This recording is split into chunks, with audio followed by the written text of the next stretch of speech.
Olá, sejam bem-vindos para mais um episódio do Topcast, o podcast sobre inovação, tecnologia e saúde digital. Hoje vamos falar sobre um tema que está super em alta, que é inteligência artificial e Big Data. Esse tema está transformando a forma como pensamos, praticamos e gerimos a saúde digital no Brasil. Eu me chamo Maria Eduarda, sou Head de Produtos na TopMed, estou aqui com o Dr. Rafael. Olá, Maria Eduarda, um prazer estar aqui. Eu sou o Rafael, Head de Telemedicina e Inovação, médico de formação, e queria já de antemão, agradecer ao Ademar por ter aceitado participar desse podcast, conversar com a gente sobre um tema tão relevante, tão pertinente para todos que nos acompanham. Temos a honra de receber o Dr. Ademar Paes Júnior, médico radiologista, presidente da Unimed Grande Florianópolis, CEO e fundador da Life Hub, uma das principais referências em inovação e integração de dados em saúde. É um prazer, Dr. Ademar. Obrigado. Prazer é meu estar aqui com vocês. A gente conversar um pouco sobre esse tema tão fascinante. Ótimo. Perfeito.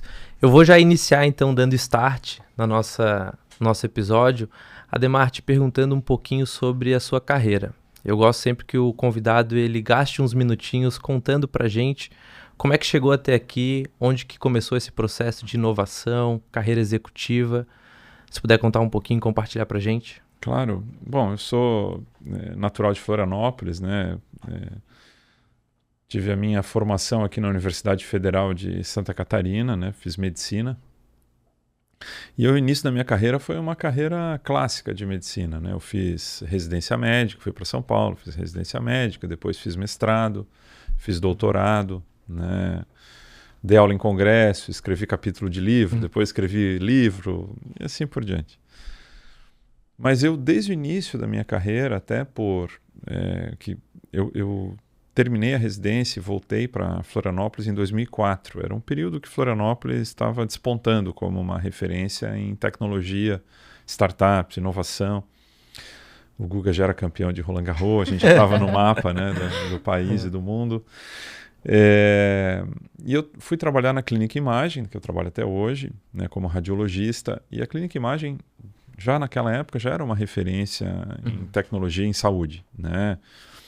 Veja que quando a gente fala de radiologia, diagnóstico por imagem, que é a minha especialidade, a gente está falando da área uma das áreas da medicina que atua, né, com tecnologia de ponta, né, e sempre com muita novidade o tempo inteiro. Você tem que estar sempre se adaptando às novas tecnologias. Tem que ter um esforço absurdo para poder trazer essas tecnologias para a nossa realidade. Então, é um ambiente desafiador por si só. E as empresas que estavam desenvolvendo as tecnologias aqui em Florianópolis costumavam mostrar ou oferecer na esperança da clínica contratar, né? Isso é natural. Porque faziam essa correlação, né, de tecnologia, uma clínica moderna e tal. E eu não preciso dizer para vocês que os meus, na época, agora são sócios, mas na época eram os meus contratantes, não tinham muita paciência para ouvir a gurizada. Mostra para aquele cara ali, acabou de chegar, tá cheio de vontade. E eu fui me integrando no ecossistema de inovação aqui da cidade nessa época. E eu sempre fui muito entusiasmado com tecnologia, então eu acabava me envolvendo com os projetos, né? Tudo 0800, né? Não cobrava nada. Porque eu tinha uma vontade muito grande de aprender, né? Porque aquilo me fascinava, né? Poxa, o que está acontecendo aqui, né, em Florianópolis? Como é que esse negócio de inovação E dá para fazer melhor, né? Nossa, tem como fazer melhor? Vamos fazer melhor. E aí o pessoal me convidava e eu ia. Só que a gente precisa voltar um pouquinho e relembrar, né? Porque muita gente nem sabe como é que era, né? Em 2004... não tinha videoconferência, não era algo comum. Você tinha que pegar o carro, entrar no carro, dirigir até a sede da empresa, fazer a reunião, voltar. E depois de um determinado tempo, essas minhas participações começaram a me prejudicar na minha carreira, porque eu deixava de trabalhar como médico para participar dessas reuniões. Prejudicar que eu digo na receita, vamos chamar assim, né? Sim. E o pessoal que trabalhava comigo me cobrava, né? Porque eu saía no meio da tarde para fazer uma reunião com uma startup que ninguém nem entendia para que servia aquilo. Para né? eles não ia dar em nada. Não, às vezes Não deu mesmo. Aquele jovem de 17 anos. E a maioria não deu muito certo mesmo. Né? Mas enfim, fazia parte do processo. Né? Sim. Aí eu tive uma ideia brilhante, né? Eu falei assim, não, agora eu vou começar a cobrar, né? Né? Aí, de repente, assim, de um dia para o outro, ninguém mais queria minha opinião para nada. Assim. Mas um ou outro, né, iluminado, me contratou e eu comecei a fazer alguns projetos, né? Isso, aí a gente já está falando aí de 2009, 2010, por aí. Comecei a fazer alguns projetos, daí fui fazendo alguns projetos maiores, até que uma empresa de Big Data me contratou para eu ser head de dados em saúde nessa empresa. Fiquei lá durante 3 anos, né, até 2019. Aí, poxa, aí 15 anos, né, depois, né, você já sabe quem é quem no mercado, né? Já sabe quem entende de nuvem, quem entende BI, quem entende de codificação, quem entende de integração, quem entende de IA, né? Eu já sabia quem era quem. E aí, quando eu tinha saído dessa empresa, mais pessoas saíram porque a minha vertical foi encerrada, mais pessoas saíram e vieram me procurar. Falaram, cara, vamos fazer o que a gente estava querendo fazer, vamos criar uma empresa de Big Data nichada em saúde. Eu lembro até hoje, era dezembro de 2019. Eu falei, olha, agora era pertinho do Natal. Assim. Eu falei, não, ali em janeiro eu vou ficar, sei lá, até o dia 10, mais ou menos. Que é sempre o período que eu saio, tiro folga, entre Natal e Ano Novo. Assim, não, daí a gente, vamos começar, vamos fazer. A gente começou em janeiro de 2020, lembra, né? Que teve 2020. Ano, né? Algo aconteceu em 2020. Então, daí... Bom, veio pandemia, desse, olha, ou a gente acelera ou a gente desiste, né? Daí a gente decidiu acelerar. Aí nasceu a Lifes Hub nesse período. Esse foi o eixo inovação, mas eu tive um eixo associativo também, né? Que foi através da ACM, né? Porque quando eu me formei, além dessa atividade de inovação, eu trabalhava, gostava muito de publicação, gostava muito da aula, dei aula na Federal, dei aula na Estácio de Sá. E aí, um dado momento, a Associação Catarinense de Medicina me convidou para eu ser editor da revista científica, né? E eu fiquei lá durante 10 anos.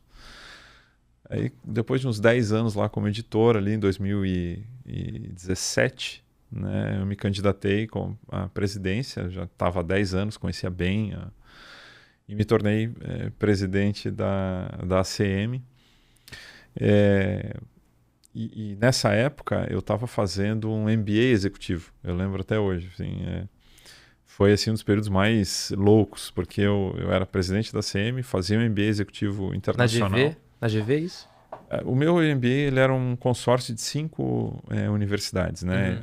A FGV é a representante do Brasil, né? Então eram 5 universidades, é o Tecnológico de Monterrey, no México, era North Carolina, nos Estados Unidos, a Rotterdam School of Management, na Holanda, e a Xiamen University, na China. Né? Então a gente rodava. As aulas eram sempre simultâneas, mas com grupos de alunos em cada uma dessas 5 universidades. E as provas, o currículo, as provas e os trabalhos, eles eram feitos sempre nos mesmos temas. E o mais legal era que os trabalhos obrigatoriamente tinham que ser com membros de equipes diferentes. Então, quando chegou a pandemia, eu já tinha uma pós-graduação em videoconferência já. Assim, então, e até isso foi super legal, porque a vídeo para mim era tão natural, a videoconferência. Quando se falava de teleconsulta, telemedicina ali, quando eu cheguei na ACM, era o tema da vez, né?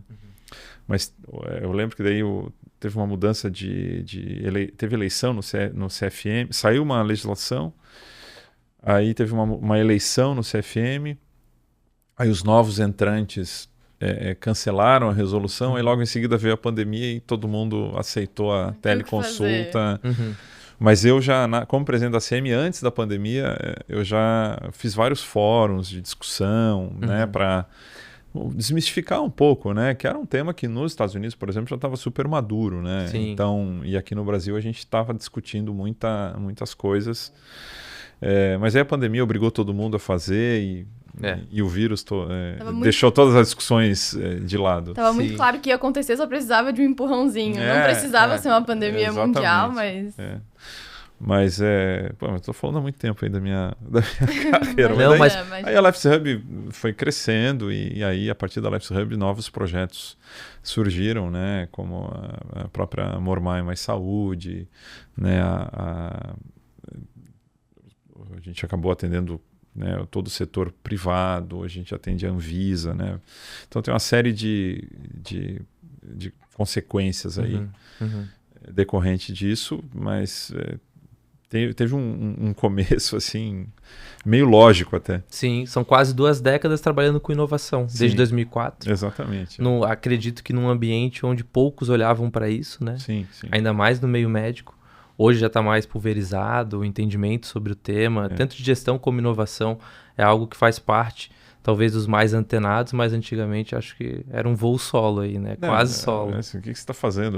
Perdendo tempo. Sim. Imagina, bot de agendamento em 2004, né? Nossa, eu imagino que devia ser... Ademar, eu queria puxar, antes de a gente entrar de fato na inovação, um tema que eu acho que é bem pertinente e importante de a gente colocar todos na mesma página, que é o assunto sobre dados. Não existe inovação sem dados que sejam estruturados e qualificados para a gente ter, de fato, um output lá na frente que traga inovação com impacto e com eficiência e que gere resultado e valor para quem está lá na ponta. A gente hoje fala muito sobre os modelos de IA generativa e está muito no hype, falar sobre inteligência artificial. Todas as empresas têm que ter algo sobre inteligência artificial, senão não vende no mercado. Mas se a gente der um passo para trás, a gente precisa entender como que a gente alimenta essa inteligência artificial e de onde que vem esse alimento, né, esse substrato para que ela de fato funcione. Eu queria que você falasse um pouco sobre dados na saúde, o quanto isso impacta o setor e como que a gente pode utilizar eles da melhor forma possível, de dados de qualidade, né? Não pensando o dado como um subproduto, mas sim um produto de fato que vai servir alguém lá na frente.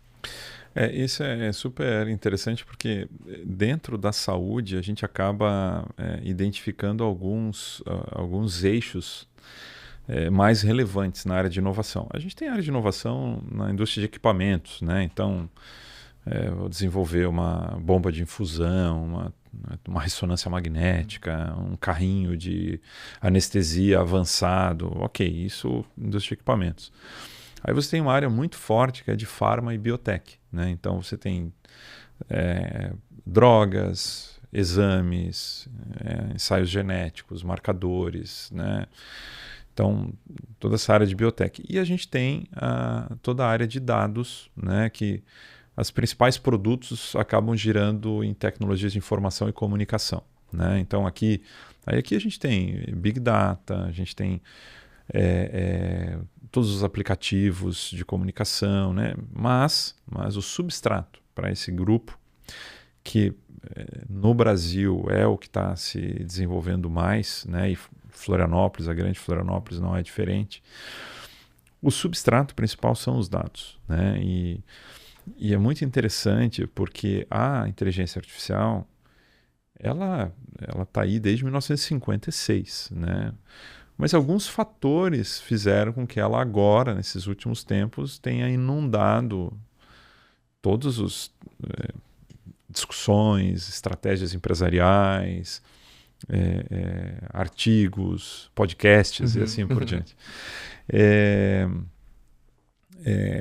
Porque um dos fatores foi o próprio lançamento das IAs generativas e a popularização no B2C, né? Modelos abertos, né? Modelos abertos e tal. Mas a gente foi vendo alguns elementos, né? Por exemplo, a capacidade computacional, né, aumentou muito nos últimos anos, né? Tanto a capacidade computacional quanto a capacidade de armazenamento. Ela evoluiu demais, né? Então você consegue criar data lakes estruturados, né? Segundo, a eficiência algorítmica, né? Os algoritmos ficaram mais eficientes nos últimos anos, né? Então você consegue diminuir a complexidade, né, nas estratégias, né, de tratamento com isso. Terceiro, né, o volume de publicações científicas aumentou muito nessa área, né? o mito da garagem é muito legal, né? Mas o que faz a tecnologia evoluir é pesquisa e desenvolvimento, publicação, universidade Vazamento, e assim vai, né? Então, nada contra, mas tem que ter gente qualificada com formação, que realmente estudou aquilo, publicou, teve metodologia, mediu o resultado, etc., né? Um outro fator é investimento, né? A gente teve um investimento massivo em tecnologias relacionadas a dados nos últimos anos, né? Então não é à toa que a gente está vendo isso, porque quando você tem um investimento, o investidor ele cobra de quem foi investido de uma maneira absurda, né? E quem está investido tem que aparecer e tem que vender e tem que mostrar que ele não está ali de brincadeira, né? Então, esse conjunto de fatores, né, junto com o desenvolvimento dessas IAs B2C, né, desses grandes grupos, né, OpenAI, a própria Google, a própria, né, Microsoft, cada um lançou a sua meta, né, e assim por diante, as Big Techs, isso gerou essa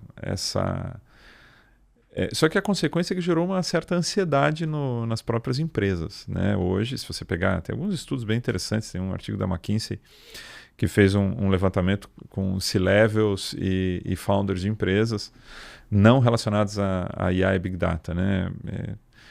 Foi 70% acham que estão atrasados em relação à incorporação de inteligência. Então, é uma ansiedade muito grande. Não é à toa que a maior parte das empresas agora é uma época em que está todo mundo fazendo orçamento para o 2026, finalizando, né, já fez o seu planejamento estratégico, né, para poder fazer o orçamento. O tema IA entra em muitas reuniões, ou quase todas as reuniões, né? Onde que a gente pode colocar IA, onde a gente pode gerar eficiência. Mas junto com isso, vem um outro ponto muito relevante, né?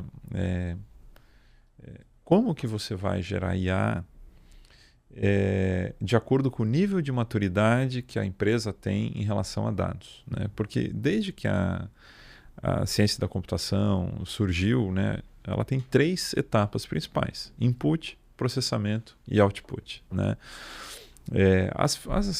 A inteligência artificial, ela, em sua maior parte, são ferramentas de processamento, né?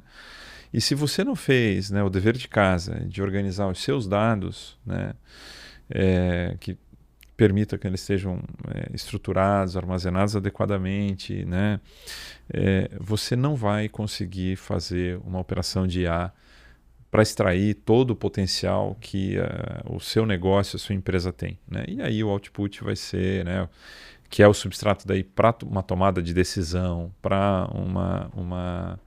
uma ação de fato, né, ele vai ser prejudicado, né? Então, hoje o que a gente percebe é que antes da gente falar de IA, a gente precisa ter uma análise sobre o nível de maturidade das empresas em relação a dados, né, e como ela está utilizando, né, como que ela pretende utilizar aqueles dados, né, dentro da sua própria estratégia. Porque o que a gente mais vê por aí são empresas que têm um volume muito grande de informação, mas está lá escondida em 20, 30 sistemas legados, né, cada um guardando os seus dados, que surgem, né, às vezes até dentro de alguns processos estruturados, mas geralmente por emissão de relatório.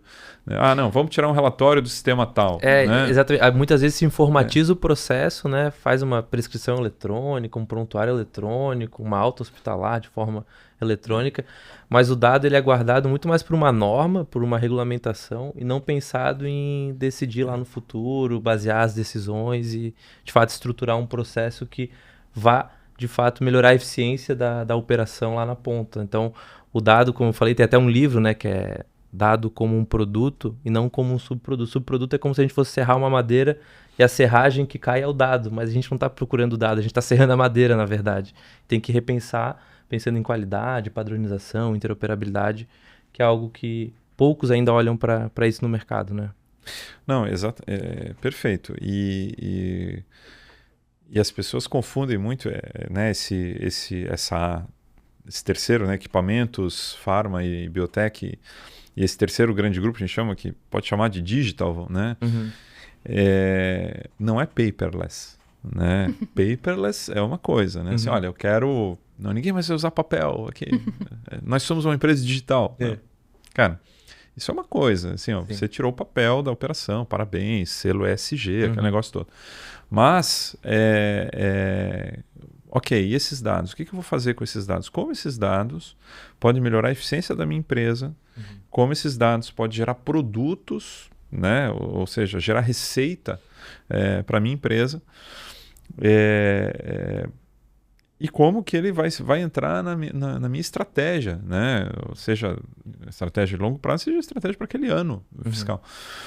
E para isso, né, você precisa geralmente ter duas habilidades, né? A primeira é Big Data, você conseguir trabalhar com volumes de dados maiores, né? A Life's Hub tem produtos ali onde a gente trabalha com 12, 15, 20 bilhões de linhas, né? Um Excel convencional desse é 1.500, né? A gente trabalha com bilhões de linhas, né? Planilhas com bilhões de linhas interoperáveis. Mas isso também tem um nível de maturidade, né? Aí, depois que você conseguiu realmente entender quais são os dados relevantes, quais são os dados interoperáveis, aí sim a gente vai buscar ferramentas de inteligência artificial para ela fazer as automações. Porque o que são os agentes de IA? São automações que você faz, né, utilizando IA ou não, às vezes é estatística, não é nem inteligência artificial, dentro desse conjunto de dados estruturados e interoperáveis, né? Então, não existe Big Data sem interoperabilidade e não existe inteligência artificial sem Big Data. Então, vão ser sempre um tripé, né? A IA, a Big Data e interoperabilidade. Acho que a definição desse case também, né, de quais são os dados relevantes, o que a gente precisa olhar, ele é muito importante vir de muito antes, né? Então, não tem como eu definir primeiro o que eu quero fazer com a IA, para depois eu ir voltando, eu tenho esse dado, como que ele está sendo registrado, com qualidade, porque daí vira um alvo ao tiro, né, ali tentando encaixar as pontas e não tem como o resultado sair bom, né? Tem um case super legal, assim, ó, por exemplo, vou pegar um exemplo, a Life's Hub tem vários produtos focados para a área de inteligência de mercado, né? Quando o cliente chega, uma empresa, ela não quer uma IA de mercado, né? Ela quer vender, né? Ela quer aumentar a receita dela, né? Então, um dos produtos que a gente mais estrutura é o que a gente chama de Data Lake de Growth, né? Por quê? A gente tem os dados de inteligência de mercado na plataforma Life's Hub, a gente integra com o CRM da empresa, né? E tem outras duas áreas hoje que são extremamente relevantes, né? O CRM é a área comercial, né? Mas tem duas outras fontes de dados muito relevantes hoje que precisam entrar na estratégia de growth da empresa, que é a área de marketing e redes sociais. Você precisa integrar as oportunidades que chegam, seja através da landing page da empresa, landing page de determinado produto ou o próprio website da empresa, as redes sociais, né? E o Customer Success, porque chega muita oportunidade, às vezes de upsell, né, ou alguma oportunidade para você diminuir churn dentro do próprio sistema de Customer Success.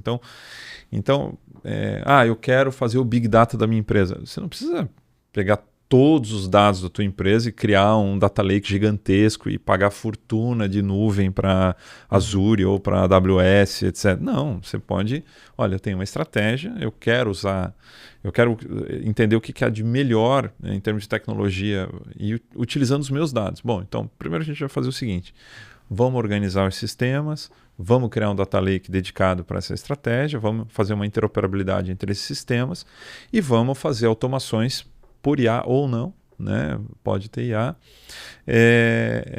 para você obter as informações que você vai utilizar para fazer a tua estratégia de crescimento, de venda ou de prevenção de churn e assim por diante. Então, você não precisa fazer tudo ao mesmo tempo, né? Não precisa criar um data lake gigantesco. Você pode começar por áreas né, bem definidas de acordo com a tua estratégia, né? Então, acho que esse é o ponto mais importante, né? E que às vezes é uma barreira para algumas empresas. Nossa, mas eu não tenho estrutura. Não, calma. Você pode fazer e criando vamos dizer assim, maturidade, aumentando a maturidade de tecnologia, de Big Data e de IA dentro da tua empresa através de pequenos projetos que vão crescendo. Daqui a pouco, a área de growth, depois a área operacional, depois a área financeira, depois, e assim por diante você vai incorporando as tecnologias. Não precisa ser tudo ao mesmo tempo, de uma vez só, porque isso gera preocupações, às vezes, né? Tanto de custo quanto da própria operação da empresa, né? Quanto que isso pode me atrapalhar, quanto que isso pode dar errado, né?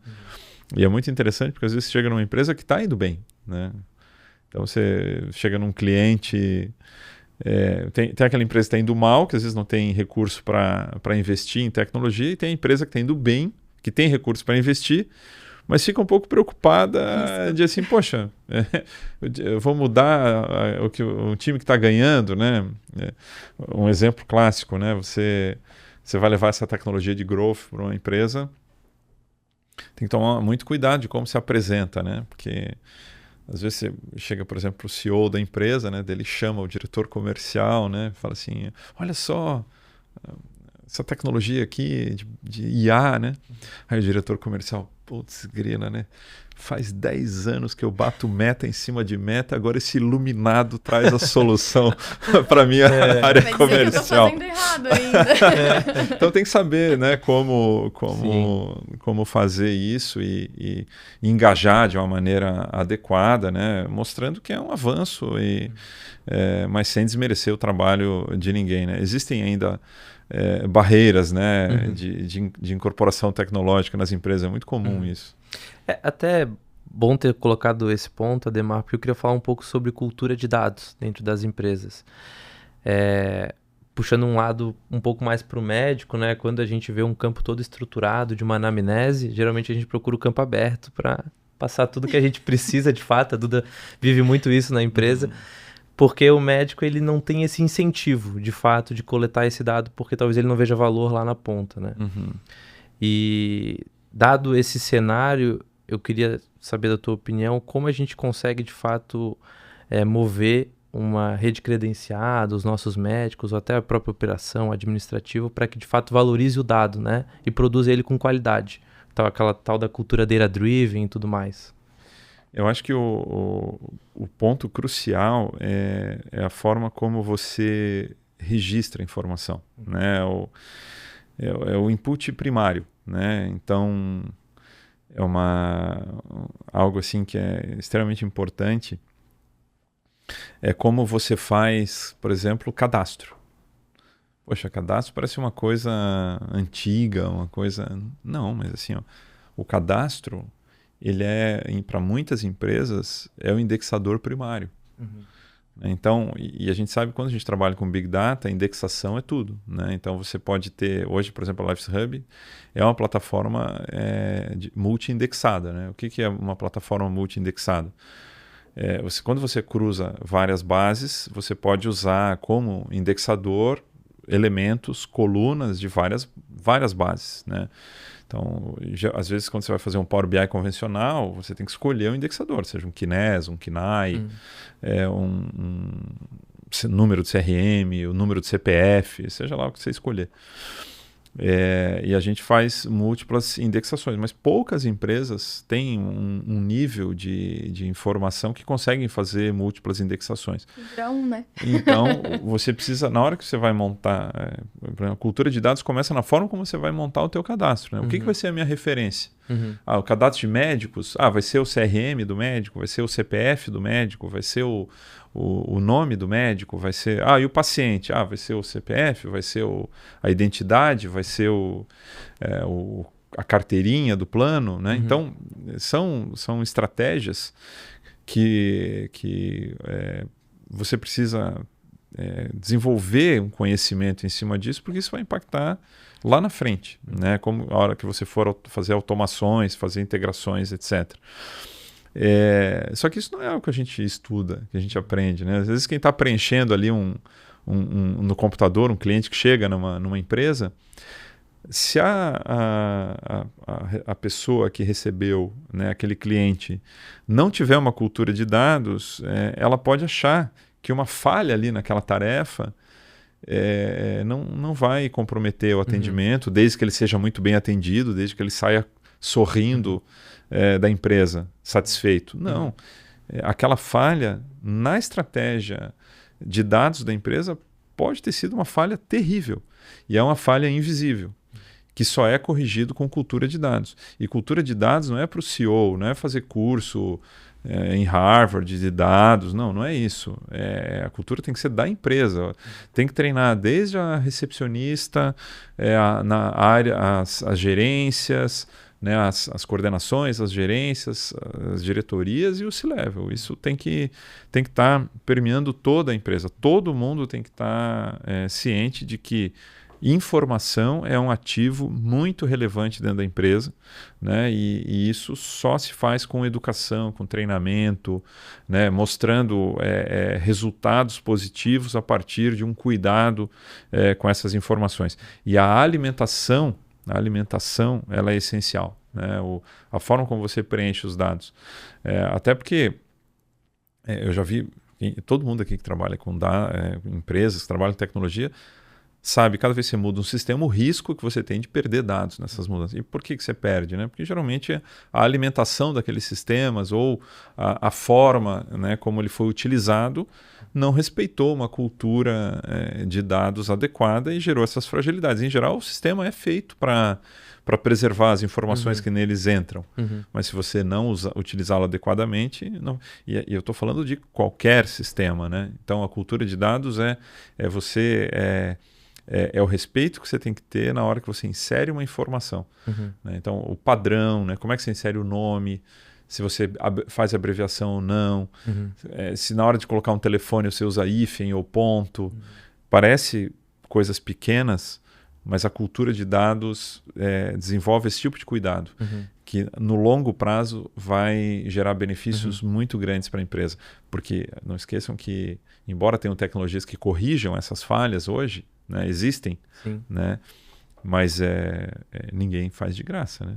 Sai mais caro. Não, e não tem sistema que amarre quando o usuário quer burlar, né? Então, o sistema coloca a validação, mas eu vou colocar então nesse outro campo, porque é mais fácil.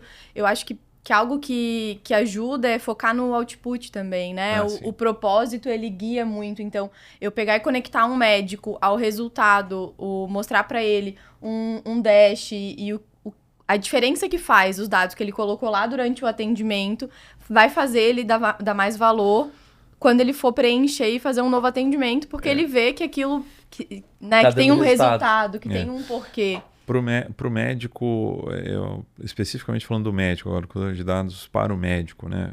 Tem que mostrar o valor que ele colhe a partir daquela ação. Senão ele só vai enxergar como trabalho extra. Isso em qualquer lugar do mundo, né? Eu lembro na crise do subprime lá em 2008, uma das estratégias do governo americano para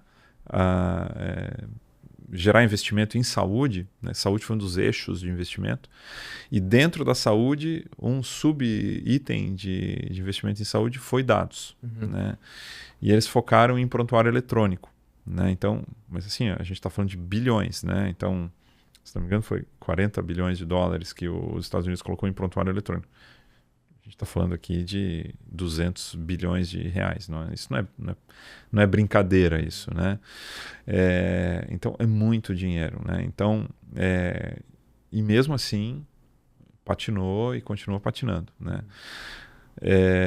Aqui no Brasil, né, a gente faz sistemas com pouco investimento, então às vezes tem uma usabilidade não tão boa. Não tem clareza em relação ao output, ao que vai ser beneficiado, né? E é natural, então, daí que haja uma falta de engajamento por parte do profissional líder, né, da maior parte das equipes médicas, da equipe de saúde, que é o médico, né? E ele acaba influenciando negativamente se ele não for engajado, né? Então não dá para, às vezes a gente, ok, tem essa questão de cultura, mas também tem que trazer uma clareza em relação às vantagens que aquilo pode trazer, né? Não estou falando vantagem para o médico, mas deixar claro que o sistema como um todo vai se beneficiar e indiretamente esse benefício vai atingi-lo, né? E eu não vejo, às vezes, muita clareza em relação a isso, e a percepção é de que está sendo trabalho extra, ele está mais tempo ali, vai ter que ficar mais horas, né? Já numa agenda que é extremamente puxada. E como corrigir isso, além da clareza, também formação, né? Eu acho que tem que ter essa formação, né? A gente falava há pouco em relação a ser estimulado desde a faculdade, né? Desde a formação do médico. Eu acho que essa cultura de dados tem que se criar já desde a faculdade, né? Então, quem trabalha com metodologia científica sabe da importância do dado, né? Para você ter uma análise estatística adequada, né? Inteligência artificial nada mais é do que uma evolução da estatística, né? Então, quem estudou matemática, estatística, sabe que a IA são automações estatísticas avançadas e cálculos avançados, né? Em grande volume. Então, a gente... se você encantou lá, né, na metodologia científica, e vamos aproveitar esse pessoal, geralmente esse é o pessoal que gosta de trabalhar com desenvolvimento, né? Sim.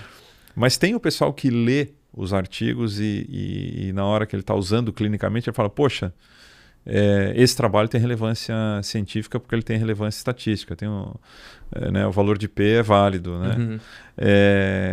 Por que a gente conseguiu fazer isso na metodologia científica e na análise clínica dos artigos científicos? A gente não está tendo sucesso na hora que a gente mostra os ganhos que a gente tem nos softwares de gestão, nos softwares de acompanhamento médico, nos prontuários médicos, né? A gente não está conseguindo fazer esse caminho da mesma forma. Ele não precisa ser um desenvolvedor de software, um empreendedor na área de tecnologia, mas se ele tiver conseguir fazer o paralelo que ele com o bom desempenho de um sistema de dados, com o bom desempenho que uma análise estatística tem que ter num trabalho científico, vai resultar em significância clínica e o outro vai resultar em desempenho do sistema, né, do sistema de saúde, né, como um todo, eu não vejo por que isso não pode dar certo. Eu acho que é uma questão de educação. Ademar, eu queria também puxar um outro ponto.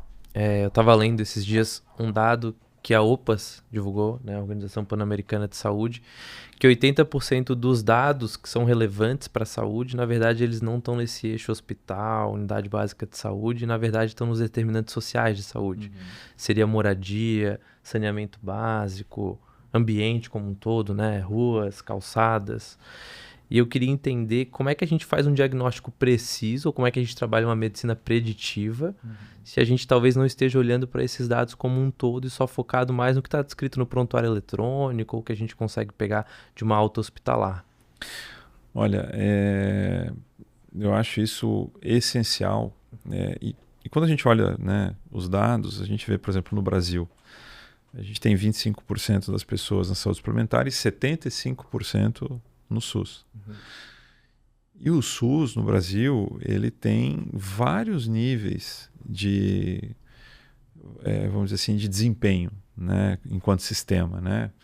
Tem áreas de excelência, né? Você vai hoje no INCOR, né? Aqui a gente tem, né, vários projetos aqui em Santa Catarina, vencedores dentro do SUS.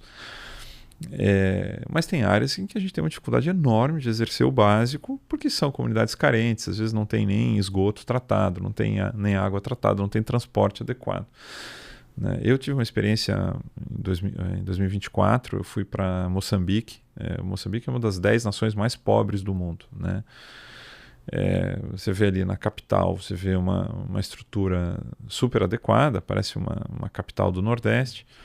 Mas você vai para o interior, são áreas extremamente carentes, sem nenhuma comunicação, às vezes, com a capital, sem sequer ter transporte coletivo, não tem internet, né? Eu fui montar lá um projeto de teleradiologia, que se não fosse a Starlink do Elon Musk, não existiria, porque não tinha a menor condição de fazer um projeto de passar cabo 500 quilômetros no meio do país.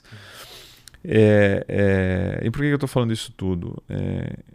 Porque o resultado, ele depende do contexto, né?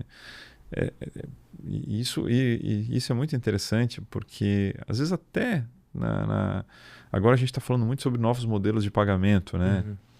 Então, onde você quer valorizar o desfecho, né? Só que o desfecho não é quando você terminou de suturar o paciente, né? O desfecho tem o pós-operatório, tem a alta hospitalar, depois tem o período de recuperação, né? Depois tem a volta ao trabalho ou as suas atividades adequadas. E tudo isso depende dos contextos onde a pessoa, né? Às vezes tem paciente que tem alta do hospital e vai de ônibus para casa. E é totalmente diferente de quem está com uma estrutura, né? Às vezes contrata um cuidador para ficar em casa naquele período de recuperação, né? É totalmente diferente, né? Provavelmente aquele que foi de ônibus para casa, a chance de reinternação dele é maior em menos de 30 dias. A qualidade da alimentação, né? Você vai... Todo mundo vai ter acesso a uma nutrição equilibrada, balanceada. Lógico que não, né? Então, os determinantes sociais são extremamente importantes. E isso vai até, assim, aqui a gente está falando de infraestrutura, mas vai até em termos de conhecimento mesmo, né? Eu lembro quando eu era editor da revista da CM, a gente publicou um trabalho ali do ambulatório de endocrinologia da UFSC, do Hospital Universitário, que era um ambulatório de diabetes, onde você tinha consulta médica, exames, disponibilizava o medicamento, e a taxa de adesão ao tratamento, agora não vou lembrar o número, mas assim... Era baixa. Era baixa. Dentro dessa infraestrutura toda, né? Então, assim, como que é a adesão ao tratamento? Como é que é o nível de compreensão, né? Quem já foi, né, já passou por uma situação de saúde pessoal ou acompanhando alguém com uma situação de saúde crítica, é muito comum ir na consulta, né? Eu já tive essa experiência acompanhando um familiar. Você participa da consulta, né? A consulta leva 30 minutos, 40 minutos às vezes. A pessoa sai da consulta, no elevador pergunta, mas o que eu tenho que fazer mesmo? O que eu tenho que... Sabe? Agora você imagina quem tem um arcabouço social desfavorável, né? Como é que é o nível de adesão ao tratamento, de compreensão? Então, eu acho que essa questão aí ela é uma das mais relevantes. E saúde, né? Eu tenho defendido isso há muito tempo. É o nosso próximo estágio civilizatório. Tá? A gente aprendeu a se alimentar, a morar embaixo de um teto, a se locomover, a usar energia elétrica, etc. Mas saúde ainda está muito longe, muito longe. Quem está às vezes está no eixo grandes hospitais de São Paulo ou no eixo privado na sua capital, é uma coisa.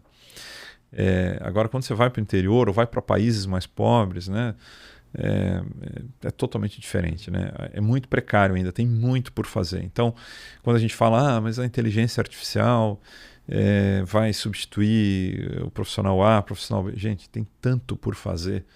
A gente precisa desesperadamente de inteligência artificial para dar mais eficiência, para aumentar a produtividade dos profissionais que estão disponíveis hoje, para que eles possam atingir mais pessoas e dar resultados melhores para todo mundo, né? Então, não é uma competição, é um empoderamento dessas...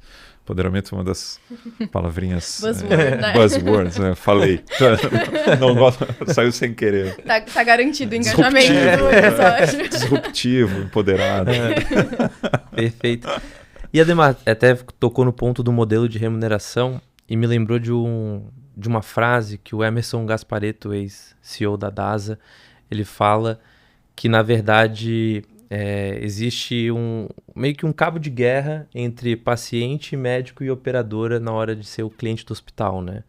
Então, o paciente ele vai em busca de serviço, vai em busca de hotelaria, um bom estacionamento, uma refeição de qualidade, quando ele vai fazer a cirurgia eletiva dele, porque ele já espera que a cirurgia seja é o melhor possível, né? Ele não está esperando uma meia cirurgia. Então ele quer serviço. O médico ele já vai por uma outra ótica, ele quer técnica, ele quer uma equipe de enfermagem treinada, ele quer o robô, né, melhor de todos para que ele consiga um CTI que comporte a cirurgia dele. Então ele busca ali muita tecnologia e uma operação robusta. E a operadora ela quer custo, né? Ela quer eficiência operacional, ela quer dar puxar o outro ponto ali da corda, sempre prezando pela qualidade, mas ainda pensando em custo. E a gente vê esse modelo como não sustentável, né?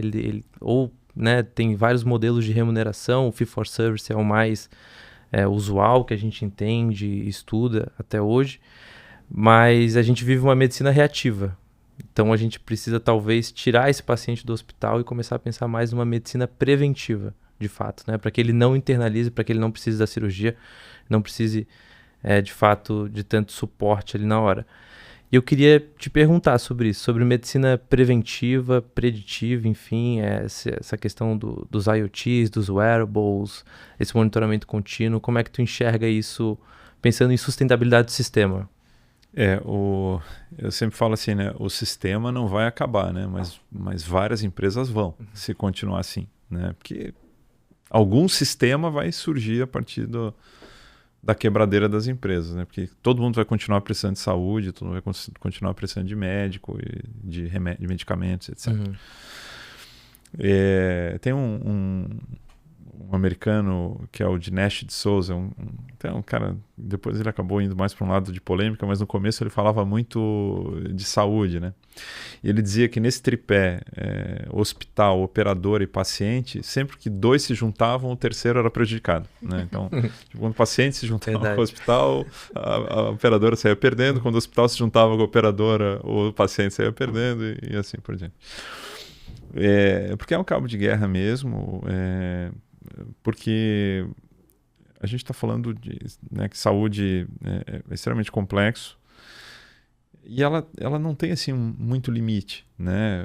Você tem muito por fazer em saúde, né? A saúde ela é uma demanda reprimida eterna, né? A gente não dá toda a atenção que a gente deveria para a saúde, né? E mais do que o modelo de pagamento, eu acho que o pior de tudo é esse modelo reativo, né? De esperar todo mundo ficar doente. A própria OMS, ela publicou agora, acho que faz uns 2 anos, foi no pós-pandemia, ela publicou que 20% dos orçamentos em saúde deveriam ser investidos em medicina preventiva, né? Aí o IEPS, que é um instituto de pesquisa em saúde, identificou que no SUS é algo em torno de 6% a 7% e na saúde suplementar em torno de 1% a 2%. Né? Então a gente está muito aquém no Brasil de investimento em prevenção em saúde. Existem 2 questões. Né? Primeira questão humanitária. Né? Assim, é muito melhor não ficar doente, é muito melhor, se ficar doente, ser curado, muito melhor ser curado com um tratamento menos agressivo. Né? E a segunda questão é a questão de custo, né? Da forma como a gente está fazendo, a conta não está fechando faz tempo. Uhum. Né? As operadoras, elas sempre viveram numa certa zona de conforto. Tá? Por quê? 82% dos planos de saúde, 80%, 85% nos últimos anos, até o pré-pandemia, eram comprados por empresas, né? A área de assistencial, médicos, hospitais, clínicas, faziam toda a assistência e a operadora repassava esse custo para as empresas e as empresas pagavam e estava todo mundo feliz. A operadora, sempre houve um certo mito em relação à sinistralidade de operadora, né? Porque pense que você é uma operadora, né? Se você está gerando uma despesa assistencial de 1 milhão e você consegue repassar esse 1 milhão para o teu cliente e você tem 10% de administração, você está administrando 100 mil reais. Uhum. Se você tem um custo de 10 milhões e repassa os 10 milhões, a tua administração subiu para 1 milhão. Então, quanto mais o custo assistencial aumenta na operadora, maior a gestão financeira dela, maior ela vai ficando, mais forte, maior ela vai ficando. Então, a operadora, ela na história, ela não era contra a sinistralidade. Ela realmente ficou muito preocupada a partir do momento que ela não conseguiu mais repassar esse custo para o cliente, né? Especialmente para as PJs. Né? Para uma pessoa física, a ANS já regula isso há bastante tempo e não consegue repassar, tanto é que todo mundo parou de vender plano de saúde de pessoa física. Mas a partir do momento que ela não consegue mais repassar esse custo, aí a coisa mudou de figura. Né? E agora a gente está falando mais de prevenção, não é por causa dos médicos, ou dos hospitais, ou das operadoras. A gente está falando mais de prevenção porque as empresas não estão mais conseguindo pagar a conta. E se você for olhar os maiores movimentos preventivos, aqui eu estou falando fora da academia, né? O SUS ele teve sempre muito mais, eu estou falando no ambiente privado, tá? O SUS sempre teve muito mais iniciativas de prevenção. Desde vacinas, né? Programa de gestação, programas, né? Tem vários. Mas as empresas, elas começaram a perceber que se ela não tiver um programa de prevenção, ela vai ter vários problemas ali. Primeiro que o custo não é mais só o plano. Né? Hoje você tem um custo de afastamento, né? Então é muito diferente você repor um funcionário que trabalha numa linha de costura, numa indústria têxtil, de uma pessoa que faz programação ou usa um sistema complexo de software. É totalmente diferente. Nível de treinamento, né? Uma máquina, né?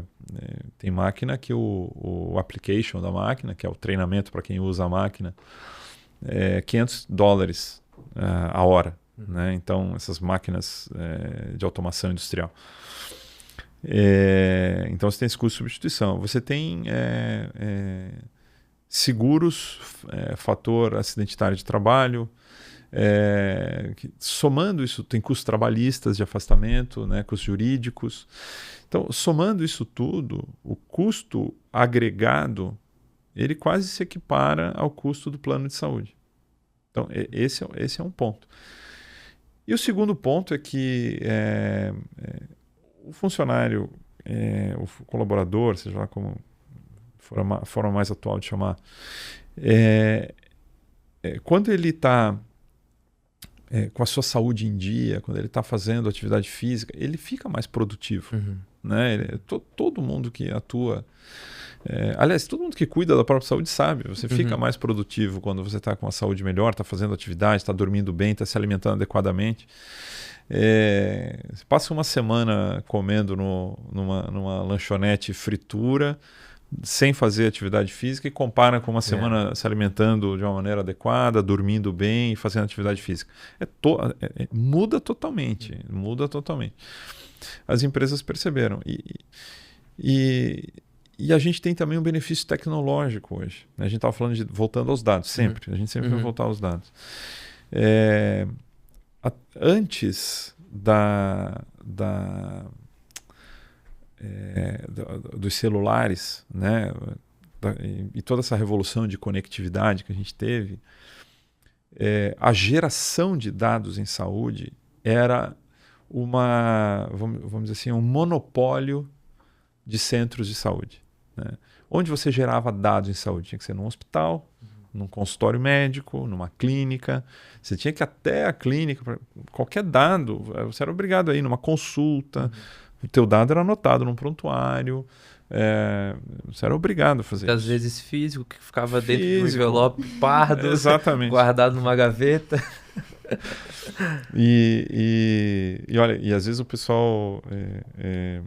Esse dia eu estava falando sobre isso, né? Um médico mais antigo estava comentando com isso. Não, porque, poxa, quando eu era físico eu lia mais, agora é tanta coisa ali, às vezes eu não consigo entrar, não tenho acesso. Não, calma, vamos fazer uma literacia em questão de cultura. Em dado, mas esse monopólio, ele foi perdido. Né? Hoje você tem uma descentralização da geração de dados em saúde. Né? Esse aqui é um exemplo, esse aqui é um wearable, né, que a gente utiliza para tomar dados de sono, de frequência cardíaca, movimentação e etc. Está gerando dado o tempo todo, né? Hoje você tem aplicativos que você pode colocar a tua alimentação, você pode colocar, né? Hoje você pode integrar esse wearable com uma balança e fazer um acompanhamento dentro do aplicativo do teu peso, com outros dados. Então, você está gerando dado o tempo inteiro, né? E isso facilitou muito também o trabalho da medicina preventiva, né? Hoje você... porque você não consegue gerir, né, aquilo que você não está medindo, né? Então você precisa medir, né? Antes, para você fazer uma gestão de saúde, tinha que ir no médico, né? É bem mais difícil, né? É uma barreira enorme, né? Hoje não, hoje você pode fazer um acompanhamento de alimentação, você pode bater uma fotografia do prato que você tá, já ter uma ideia de quantas calorias você está ingerindo, você sabe quantos passos deu no dia, você sabe como é que está a tua oscilação de frequência, se tem variação de temperatura, você consegue fazer predição. Então essa é uma revolução, né, que de novo, está começando nas empresas, né? E muitos planos de saúde, aqui eu não vou generalizar, tá? Assim, tem exceções honrosas, né, de hospitais e planos que agem diferente, não vamos ser injustos também. Mas assim, de um modo geral, né, o que predomina hoje das ações são nas próprias empresas, dentro da área de benefício das grandes empresas, parcerias com corretoras e planos, mas que surgiram ali de uma preocupação de contenção de custos, não apenas do plano, mas esses custos associados e também o ganho de produtividade do colaborador, né? Então são vários fatores, né? Eu não vejo outro caminho para a medicina e a saúde, de modo geral, do que um investimento maciço em prevenção, né? E a gente tem que usar a tecnologia para isso, né? Uma dúvida que eu tenho é se o mercado aceita a medicina preventiva ou preditiva, porque é difícil a gente conseguir medir o que não foi efetivamente concretizado, né? Então a gente evitou que aquele colaborador que operava a máquina de $20 mil, que só ele sabe operar, a gente evitou de ele ter um infarto, a gente evitou muito complexo, né? de ele realmente ter o absenteísmo, mas como que a gente vai trazer isso, demonstrar esse impacto de fato para a empresa? Eu acho que aí está a grande sacada, né? Talvez da percepção de valor, onde que a medicina preventiva, é claro que a gente, como tem conhecimento, a gente estuda o tema, é muito mais fácil a gente perceber e fazer as ilações de como é lógico que prevenção é muito melhor do que reação. Só que talvez ali para o gestor ou para o CEO da empresa, enfim, é um pouco mais difícil de ele conseguir mensurar e de fato entender esse impacto. O custo evitado ele é sempre mais difícil de vender, de pregar, né? Sem dúvida. Quem trabalha com compliance, quem trabalha com segurança de dados, né? Sabe bem do que eu estou falando. Sim. Prevenção não é diferente, né? Mas a gente não pode passar a vida achando que esse é um problema né? Aceitar, né? Aceitar não é uma opção. Tem um episódio dos Simpsons que o Homer ele fala assim, né? Esse é o problema do Homer do futuro. Não é assim, né? A gente tem que começar a agir agora, né? Então, a gente essa cultura de prevenção, eu acho que tem um longo caminho, né? Até porque a gente tem uma série de problemas urgentes para resolver, né? Então, mas tem que começar e tem que fazer, né? Porque a conta já não está fechando, né? Então a gente precisa colocar essa prevenção na agenda, né? E até por uma questão de bem-estar, né? De bem-estar das pessoas, né? Eu acho que a vida, quando você está essa cultura do autocuidado, né? Eu acho que é algo que as pessoas se sentem bem, né? A gente tem que... eu acho muito interessante, às vezes, um paralelo que eu faço em saúde, que talvez você já tenha vivenciado de alguma forma isso. geralmente a saúde tradicional ela é vista como despesa. E geralmente a estética, o autocuidado é visto como investimento. Né? Então... O wellness, ele tá em alta, né? Trazendo essa dualidade. Eu acho que a gente tem que puxar isso, né? Pro aspecto positivo da prevenção, sabe? Ver aquilo como um investimento que a pessoa fica melhor, ela não fica, né? Quem está se cuidando, né, ela geralmente ela está, né, mais leve, está mais tranquila, né? Então acho que isso traz um benefício para todo, não só para ela e até para as pessoas que estão em volta dela, né? Então é algo assim que vale a pena, né? Eu acho que a prevenção é uma estratégia que vale a pena ser perseguida. Perfeito. Eu acho que os dados voltam para ajudar um pouco, né?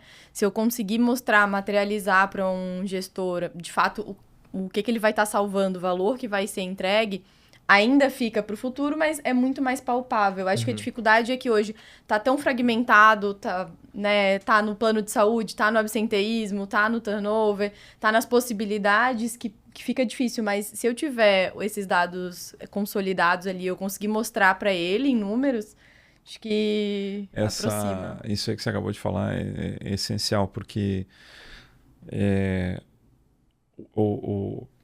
a pessoa dentro de um trabalho, dentro de uma vaga, vamos dizer assim, de trabalho, um posto de trabalho, às vezes ela é mais longa, essa jornada, do que às vezes a permanência dele no plano de saúde ou a fidelidade dele a uma determinada clínica.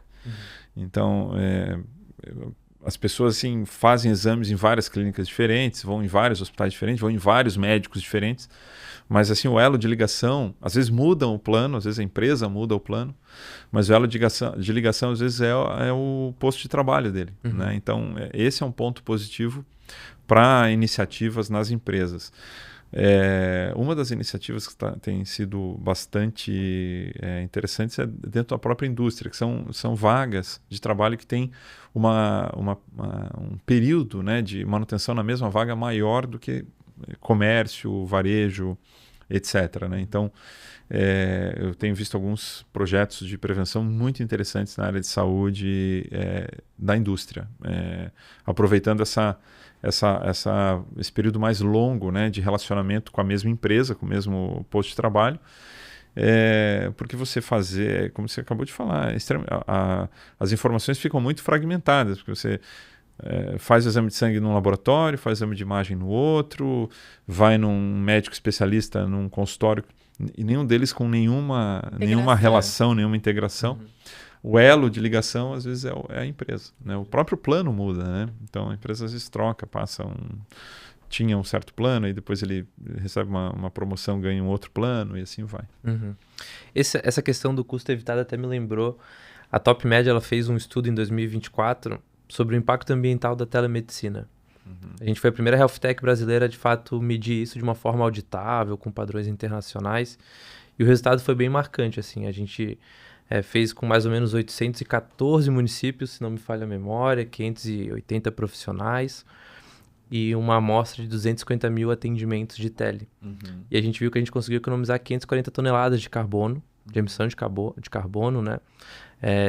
Equivaleria a 65 mil árvores novas plantadas. A gente economizou, se eu não me engano, eu puxei esses dados porque a gente estava na FISWeek e aí eu dei uma puxada nesses dados, mais 3 milhões de reais em gasolina e 5 mil quilômetros de deslocamento. Então, o impacto ambiental, que era um custo evitado que a gente não mensurava, e graças a esse estudo a gente conseguiu mensurar, publicado. A gente foi premiado no LEED Santa Catarina por conta e outras premiações também por conta desse estudo. Então, bem bacana, é um tipo de exemplo, materializa o custo evitado da inovação, né, que a gente trouxe. Ademar, caminhando para o final aqui do nosso podcast, eu queria te perguntar sobre regulação e inovação, né? Essas duas palavrinhas aí que uma puxa um pouco mais para o conservadorismo na hora de inovar e o outro quer disruptar, de fato. A gente até no último podcast, a gente trouxe o professor Giancarlo, que é vice-presidente do Conselho Federal de Medicina e coordena o Departamento de Inteligência Artificial lá na autarquia. E ele deu uma palavra bem interessante sobre regulação e inovação, onde ele falava que a regulação de fato não pode frear de forma alguma a inovação, porque a gente na busca de melhorias, a gente tem que se permitir errar um pouquinho antes de acertar. E eu queria saber de ti, sobre essas palavrinhas, regulação e inovação. Qual que é o teu pensamento sobre? Eu acho que o foco tem que ser no bem da pessoa, né? Porque você tem que focar, não se a regulação vai trazer algum problema, mas se você tem convicção de que aquilo está fazendo bem para a pessoa. Porque se aquilo faz bem para o paciente, faz bem para a pessoa, não tem regulação que vá barrar isso aí. Né? A gente viu isso com a telemedicina. Né? Ficou claro que fazia bem para as pessoas. Né? Então não há regulação que você consiga segurar com isso. Né? Então isso para qualquer...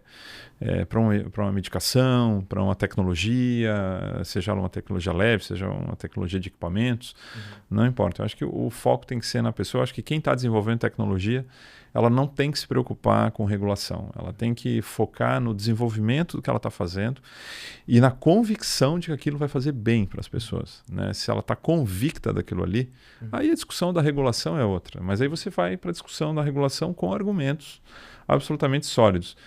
Vai ter reserva de mercado, vai ter isso, vai ter... porque vai ter que mudar não sei quantas mil regulações para alterar isso. Não tem problema. Mude-se. Mas porque aí não é você sozinho, é você e quem está sendo beneficiado junto com você, batalhando para que seja mudada aquela regulação. Então a regulação ela nunca pode ser uma barreira para a inovação. Eu fico bastante preocupado quando às vezes os nossos legisladores, né, tentam se antecipar em relação à inovação, já criando uma série de restrições e barreiras e etc. Eu acho que tem que criar facilidades para desenvolver tecnologias que beneficiem as pessoas. Né? E a regulação tem que ser uma consequência daquilo.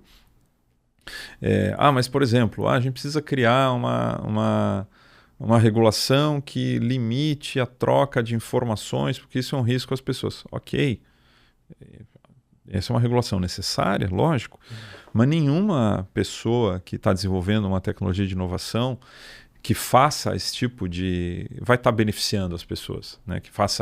Que desvie dados, isso aí não está beneficiando as pessoas. Né? Isso pode estar beneficiando economicamente um ou outro, mas isso não é. Então, o foco nas pessoas.